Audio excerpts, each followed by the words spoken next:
Okey, fanatlara gələndə çoxları hesab eləyəcək ki, mən düz demirəm, amma mənim vecimə də deyil. Dəqiq desək, Yaponiya fanatları dünyanın ən yaxşı fanatlarıdır. Buna əmin olun. Nəyə görə? Çünki onlar sizə heç vaxt bu eləməyəcəklər döyüş zamanı. Əgər səni Yaponiyada fitə basdılarsa, sən bir daha orada çıxış eləməyəsən çox güman. Bu dərəcədə pis çıxış etmisən. Onlar hər bir anı izləyirlər, hər bir baş verən şey onları başa düşməyə çalışırlar. Sən partiyada işləyəndə belə onlar səni fitə basmırlar. Amerika, onlar səni 15 dəqiqə ərzində fitə basırlar. Mən döyüşürəm və bu eşidirəm. Mən onların hər birinə, fit çalanların hər birinə şillə vurmaq istəyirəm. Çünki biz orada içəridə döyüşürük, siz isə pivə içib bizə bu eləyirsiniz. Çünki siz action tələb eləyirsiniz. Xahiş edirəm, bircə dəfə qəfəsə daxil olun. Cəmi bircə dəfə çıxın, kimə qarşı istəyirsiniz döyüşün.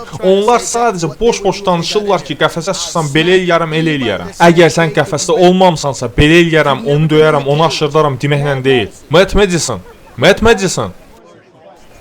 Bu xanım divan üstündə oturub bizim haqda başı çıxmadan belə pis-pis şeylər yazan klaviatura qəhrəmanlarını susturmağa hazırdır. Bu xanım sifətinə çoxlu zərbələr alıb və sizdən daha çox hörmətə layiqdir, inanın mənə. Ona görə əgər siz UFC şousuna gedirsinizsə heç vaxt bizi fitləməyin və əgər kimsə sizin üstünüzə hücum eləsə, onda geriyə addım atmayın. Siz bizim sənətə, idmana hörmət etmirsiniz və hələ üstəlik bizə fit də çalırsınız. Bax, əgər sən bu idman haqqında heç nə bilmirsənsə, səni izah edərlər.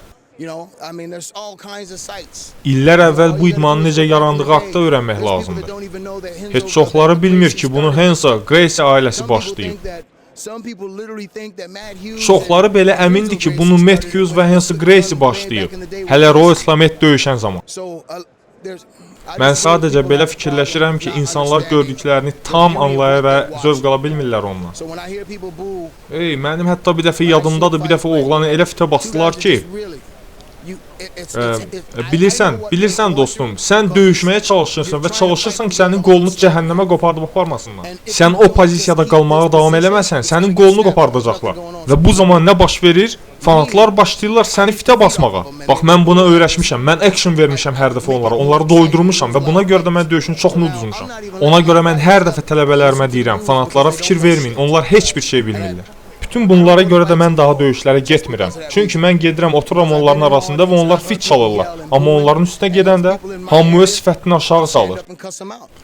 Çünki sən bu fitin arxasında da durmağı bacarmalısan. Sən əgər Anderson Silva və yaxud Chael Sonnen'in üstünə qışqırırsansa, Silva özü istəyib bu cür döyüşsün. Silva həmin döyüşdə bacarıqları daxilində döyüşürdü. Hamı bacardığını göstərir, ondan artıq heç nə. Hamı özünü sağlam saxlamaq istəyir. İnanın mənə, biz son həddə döyüşürük. Düz deyirsən, düz. Bağışla, biraz giclədim. Yox, elə biz bunu eşitmək istəyirdik. Axmaq 200'lü fanatlar. Deməli, sən deyirsən ki, ən yaxşı fanatlar Yaponiyadadır, düzdür? Bəli, onlar tamamilə başa düşürlər döyüşçü mentallığı nə deməkdir.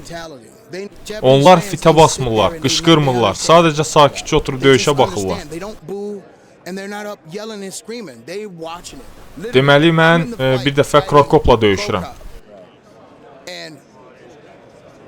Əlbəttə, döyüş vaxtı mən buna fikir vermirdim, amma təkrarına baxanda bu ən babat zərbə idi.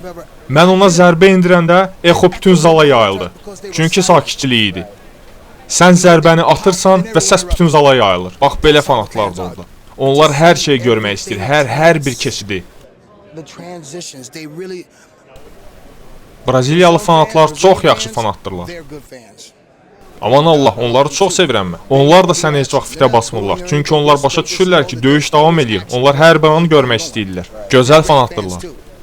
Mən Amerikalıyam və Amerikalı fanatlar məni fitə basırlar. Mənim zəhləm gedir özümüzkilər məni fitə basanda.